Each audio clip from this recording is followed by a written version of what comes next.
If your floorboards are all loose or damaged, you gotta act fast to keep your home safe and looking sharp.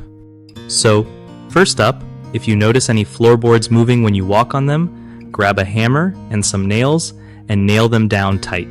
If the boards are cracked or warped, don't just ignore it. Pull those bad boards out and replace them with new ones to avoid any bigger problems. Make sure you measure the size carefully before buying replacements so they fit perfectly. When you're nailing, use finishing nails to keep it neat and try countersinking them so they don't stick out.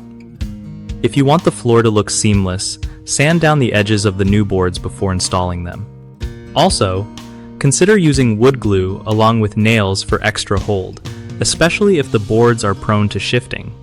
Keep an eye on humidity in your house because too much moisture can mess with the wood and cause more damage. Finally, once everything is fixed, clean the floor well and maybe add a fresh coat of finish or sealant to keep it protected. One of the biggest mistakes people make with damaged or loose floorboards is ignoring the problem until it gets worse, which can lead to more expensive repairs later. Fix it as soon as you spot it. Another common issue is using the wrong type or size of nails, which means the boards don't stay secure. Always use finishing nails sized for your floor type. Lastly, some folks don't properly measure or prep replacement boards, so they end up with gaps or uneven flooring.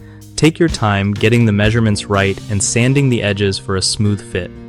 BigHomeProjects.com is a great spot for homeowners who want to find trusted local contractors without the hassle of endless searching. Contractors benefit too because it helps them connect with people who really need their work done, making it easier to grow their business.